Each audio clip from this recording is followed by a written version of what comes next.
हमारी कथा या दरबार किसी के नाम के प्रचार के लिए नहीं होती है, ना हमसे इस बहाने तुम करवाना। हम तो कथा इसलिए दे देते हैं कि भाड़ में गया, खर्चा करें, जे फायदा होए सबको। हाँ, हमारा तो सिद्धांत है। अब अच्छा देखो, तो जितने लोग जो ये बैठे, इन लोगों की विचारों की क्षमता तो है नहीं। अमीरों के तो लाखों गुरु होते हैं, वो दान देते हैं तो गुरुदेव आशीर्वाद देते हैं। गरीबों का कौन है? जो किराया उधार उठा कर आते हैं, मजदूरी करते हैं, उनके बागेश्वर बालाजी हैं। अब वो दरबार करवा नहीं सकते, हमें बुला नहीं सकते। बुलाने में क्योंकि टेंट लगना, साउंड लगना, एलईडी लगनी, टीवी लगनी, करें क्या बेचारे। तो हमने भी एक बहाना बना लिया। हम बड़े आदमियों से कहते हैं तुम 10 मिनट हमसे ले लियो, तुम बन जाओ VVIP और बाकी 18 घंटा हम देंगे अपने पागलों को। तो बताओ गलत है कि सही? बोलो गलत है कि सही? लेकिन तुमसे एक प्रार्थना है, हमारे नाम से, दरबार के नाम पर, धाम के नाम पर कोई दान नहीं देना है, ना आवश्यकता है, ना किसी भी मंडल को ये छूट है। तुम्हें डायरेक्ट बागेश्वर बालाजी से जुड़ना है और हमें तुमसे दान की आवश्यकता नहीं, तुम्हारे हृदय में हनुमान की आवश्यकता है। हमारे लिए तुम ही सबसे बड़ा दान हो। एक काम करो, एक समस्या का समाधान पाना है कि प्रत्येक का? जोर से बोलो यार, एक का कि प्रत्येक का? हाथ उठाओ। प्रत्येक वाले चाहते हो? जोर से बोलो। तो सुनो, पूछो क्या? अरे हाथ खड़े करे रहा, बहुत बदमाश हो तुम। दिल्ली वाले ना बहुत बदमाश हैं यार। तो चाहते हो प्रत्येक समस्या का समाधान? उत्तर सुनो, आज से तुम हमारे चक्कर में मत पड़ना।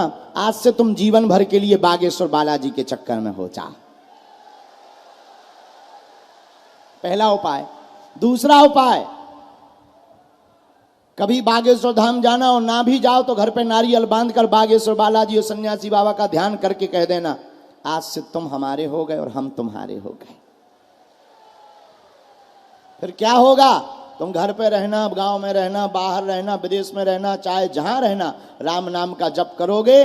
ओम बागेश्वराय, इस मंत्र का जाप करोगे तो अर्जी स्वीकार हो जाएगी, काम सफल हो जाएंगे। बिना पर्चा बने ही बागेश्वर बालाजी की सेना तुम्हारे घर पर आ जाएगी। जाओ, ये आशीर्वाद है।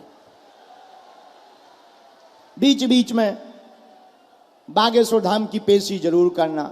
मंगलवार जाना या शनिवार, महीने में एक बार या 2 महीने में एक बार, क्योंकि महिमा वहीं की है। हनुमान जी वहीं प्रकट भय, वो तो उनकी आज्ञा लगती है। तो जगह जगह हम दरबार लगाते हैं। हमें उन्होंने दे दिया वाईफाई।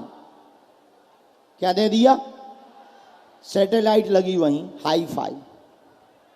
और सैटेलाइट भी इनकी बड़ी हाई फाई है। बड़े बड़े बुद्धिमान, बड़े बड़े तार्किक, बड़े बड़े विद्वान, बड़े बड़े कैमरा। पोल खोलने आए पर खुद खुलवा कर भग गए। और हम फिर कहते हैं, आप वही पूछना जो तुम सुन पाओ,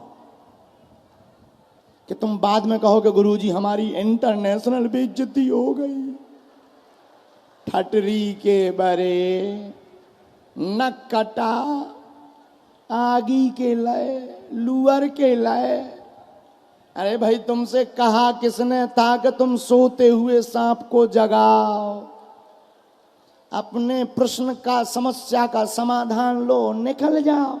लेकिन ज्यादा तुमने लुकर लुकर लुकर लुकर किया तो फिर छोड़ा नहीं जाएगा। इतना बताया जाएगा, इतना बताया जा। अच्छा, दुनिया में ऐसा कोई व्यक्ति नहीं जिसके कोई कांड ना हो। ऐसा कोई व्यक्ति नहीं जिसके कोई कांड ना हो, चाहे छोटे हो चाहे बड़े, कांड तो होते ही है। ऐसा कोई व्यक्ति नहीं है कि दुनिया में ऐसे किसी के जिसमें कोई उपद्रव करिए, कर्म ना करिए हो। तो हम तुमसे वही कहते हैं, तुम पूछना वही जो तुम सुन पाओ। क्योंकि हमारा वाईफाई देख लो,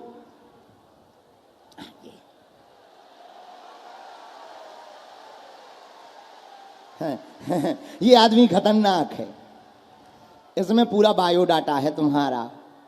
हमारे पास चेकिंग करने वाले आए, बोले गुरुजी हमें आपके वाईफाई पे चेक करना है। हमने कहा कर लो। जब उन्होंने देखा तो बोले इसमें तो कुछ है ही नहीं है। हमने कहा इसमें कुछ नहीं है, सब सैटेलाइट में है, ये तो डबिया है। फिर वो बोले हमें आपके माइंड का चेकिंग करना है। हमने कहा उसका क्या करोगे? बोले दिमाग का देखना है कि आपको उत्तर कैसे मिलते हैं। वो वैज्ञानिक थे। हमने मन में सोचा कहीं ऐसा ना हो जो दिमाग खोल दें फिर फिट ना कर पाए। आगे को लगो आफत हो जाए, फिर तो चले गए बाबा जी पे हो गो दरबार। हमने कहा भाई साहब बख्श दो हमें। भाई एक हेलमेट जैसी मशीन ले आए और जैसी उन्होंने लगाई आंखन में हरी नीली पीली लाइटें। अरे हमने कहा भैया निकाल जा, कहीं ऐसा ना हो रेंच ब्रो सभी निकलने लगे, पेंचकस प्लास और पूरा खुल जाए। तो धन्य है कलयुग में बागेश्वर हनुमान जी की महिमा। लाखों किलोमीटर दूर कोई भी बैठा रहे, ओम बागेश्वराय इस मंत्र का जाप करे, बागेश्वर बालाजी कृपा कर देते हैं, अर्जी सुन लेते हैं और काम सफल हो जाता है।